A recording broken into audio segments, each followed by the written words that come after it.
Olá pessoal, tudo bem? Isso é Delan de Castro na área. É notório que a irresponsabilidade fiscal e econômica de Bolsonaro impactou a vida de milhões de brasileiros.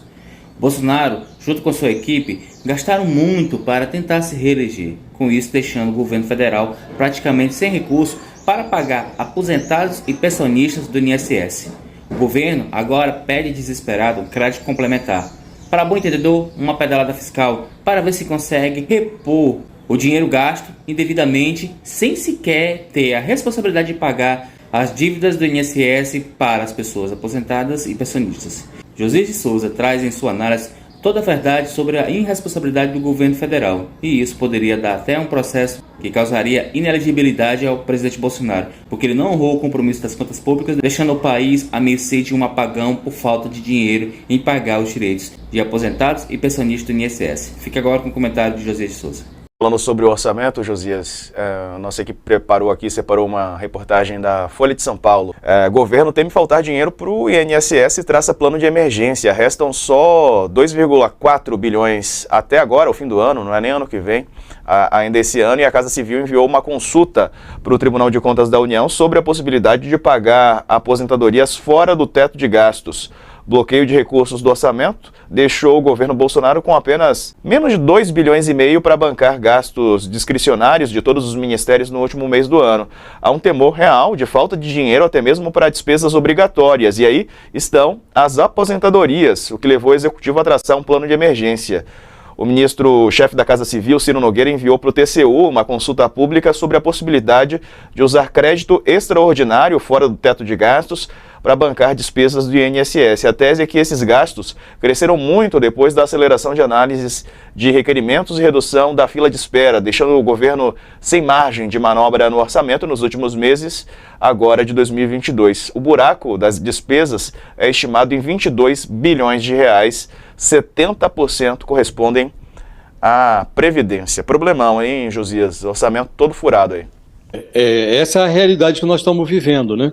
O governo está terminando, o presidente finge que não tem mais responsabilidade com o país, se tranca no alvorada, não trabalha e, no apagar das luzes, aparece uma nova conta. Então, a Casa Civil, que é comandada pelo Ciro Nogueira, que é o executor do orçamento secreto em parceria com o correligionário dele, o Arthur Lira, os dois são do PP, o Partido Progressista. Então, esses gestores do orçamento secreto, que explodiram as contas nacionais num esforço para tentar reeleger o Bolsonaro, desrespeitaram toda a legislação fiscal, legislação eleitoral, para explodir o teto de gastos, agora aparecem esses mesmos personagens, na última hora, no apagar das luzes, vai lá o Ciro Nogueira, manda uma consulta ao Tribunal de Contas da União. Olha, temos aqui uma conta de pensões e aposentadorias que cresceram muito e nós não temos como pagar, não tem dinheiro. Posso fazer como um gasto excepcional? Posso editar uma medida provisória? Aí fica uma coisa nebulosa, porque falam em 13,6 bilhões e aí insinuam que pode ser mais do que isso, a conta pode chegar a 22,3 bilhões de reais e dizem que desse valor, 70% se referem a despesas com previdência, que são despesas obrigatórias. Ora, 70% e os outros 30%, para onde vão? Quer dizer, é uma absoluta falta de transparência e eles pedem um aval do TCU para editar uma medida provisória, que entra em vigor imediatamente e o governo gastaria esse dinheiro sem dar muita satisfação a ninguém e a medida provisória só seria votada a partir de janeiro. Não há tempo para votar essa MP agora, mas a MP tem força de lei. Uma vez editada, ela precisa ser colocada em prática. Então é disso que nós estamos falando. Estamos falando de uma situação em que o governo coloca 19,4 bilhões de reais para pagar o orçamento secreto no ano que vem e quer gastar agora, mais ou menos o equivalente a isso, um pouco mais, 22 bilhões de reais, para despesas que dizem ser relacionadas à Previdência Social, mas tem ali um percentual que ninguém informa muito bem para que se destinaria. Então, o orçamento da União, Diego, essencialmente virou uma casa da mãe Joana. Casa da mãe Joana. Aparece uma despesa, fura o teto. coloca acima do teto. Furar o teto não significa que o contribuinte deixa de gastar. O dinheiro está sendo gasto.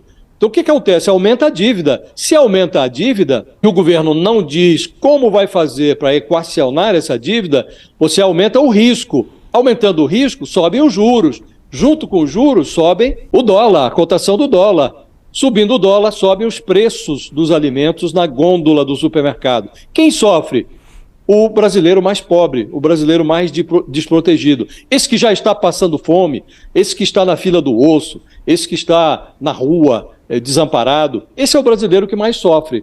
Então, quando a gente fala em furar o teto, quando a gente fala em criar uma despesa excepcional por medida provisória, nós estamos falando em elevar a dívida. E se nós não passamos uma noção qualquer de responsabilidade que mostre uma capacidade de equacionamento dessa dívida, nós estamos apresentando essa conta imediatamente para o brasileiro mais pobre. É esse que paga a conta. É disso que nós estamos falando.